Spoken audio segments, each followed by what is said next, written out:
আগে একটু চক্ষু লজ্জা ছিল, মানুষ ডিভোর্স দিতে চাইতো না, এখন আসলে সবাই ঘটাঘট ডিসিশন নেয় যে ভালো লাগছে না, ওকে ফাইন ডিভোর্স।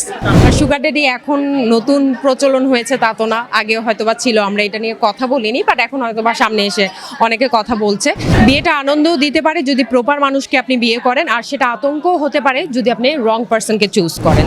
আজকাল তো আমি যেমনটা ক্লিনিক নিয়ে ব্যস্ত থাকি বেশি, সো আর টুকটাক হোস্টিং।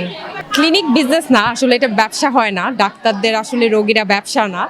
সো চেম্বার করি, পাশাপাশি হোস্টিং তো করছি যমুনা টেলিভিশনে, আর মডেলিংটা মাঝে মাঝে। ভিন্নতা তো রয়েছে অনেক। চেম্বারে আমি যেভাবে যাই, আমি আজকে এখানে এসেছি এই ইভেন্টের এভাবে কাপড় পরে এসেছি, চেম্বারে বসলে আরেকভাবে হবে।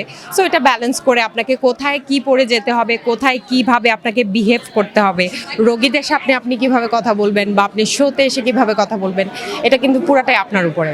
সো ব্যালেন্স করে চলতে হয়। রোগীরা যখন দেখে যে আপনি একজন মডেল সুপারস্টার, সেই জায়গা থেকে আপনি ডাক্তার, রোগীদের কৌতূহল। রোগীরা আসলে অনেক ভালো বলে, অনেক ম্যাক্সিমাম মানুষই অনেক অ্যাপ্রিসিয়েট করে, বলে যে ভালো লাগে ম্যাডাম আপনাকে, আপনার যখন কাজগুলো দেখি খুব এনজয় করি, আপনার অনেক ফ্যান।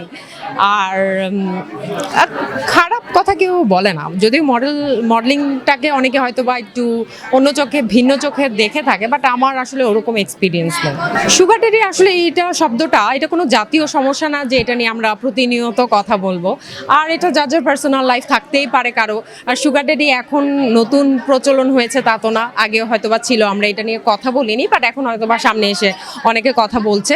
বাট এইটা আমার কাছে খুব লেম একটা জিনিস মনে হয় যে সব জায়গায় বারবার এই প্রশ্নটা কেন কেন আপনার মডেলদের সুগার ড্যাডি থাকে, নর্মাল মানুষের সুগার ড্যাডি নেই, কিন্তু মডেলদেরকে সবসময় টার্গেট করা হয়। আগে একটু চক্ষু লজ্জা ছিল, মানুষ ডিভোর্স দিতে চাইতো না, এখন আসলে সবাই ঘটাঘট ডিসিশন নেয় যে ভালো লাগছে না, ওকে ফাইন ডিভোর্স। এটার কারণ হচ্ছে আমাদের এত সব কিছু এত অপশন বেড়ে গেছে, গ্যাজেটগুলা, মোবাইল। আগে হয়তো চিঠি আদান প্রদান করা লাগতো বা দেখার জন্য একটা জায়গায় দাঁড়িয়ে থাকতে হতো, এখন তো আপনি মোবাইল স্ক্রল করলে হাজারটা অপশন আছে, আপনি একটা ইনবক্সে মেসেজ দিয়ে দিলেন, খুব ইজি, মানুষকে কানেক্ট করা খুব ইজি, অপশনও অনেক বেশি। এটা আগেও তো ছিল, আগেও কিন্তু হতো, কিন্তু আগে কথা বলা হতো না, আর এখন সুগার ড্যাডি এই কথাটা বলা হয়, বা বয়স্ক কাউকে। আগেও তো বয়স্ক লোকদের সঙ্গে দেখা গেছে যে বিয়ে দিত, বাবা মারাই দিত, তো ওইটা খারাপ ছিল না। হতেই পারে বয়স্ক কারোর পছন্দ হলে, এটা যার পার্সোনাল ব্যক্তিগত ব্যাপার, আমার আসলে কমেন্ট করার কিছু নেই। বিয়েটা আনন্দও দিতে পারে যদি প্রপার মানুষকে আপনি বিয়ে করেন, আর সেটা আতঙ্কও হতে পারে যদি আপনি রং পার্সনকে চুজ করেন। সো এটা পুরোটা আমি বলবো যে আপনার ডিসিশন এবং ভাগ্যের একটা ব্যাপার থাকে, লাকের একটা ব্যাপার থাকে, যে আপনি রাইট মানুষটাকে পাচ্ছেন কিনা, সেটা কিন্তু আসল ব্যাপার। সবাই আমার জন্য দোয়া করবেন, আর সবসময় যাতে ভালো থাকি, সুস্থ থাকি, আপনাদেরকেও ভালো রাখতে পারি। Thank you.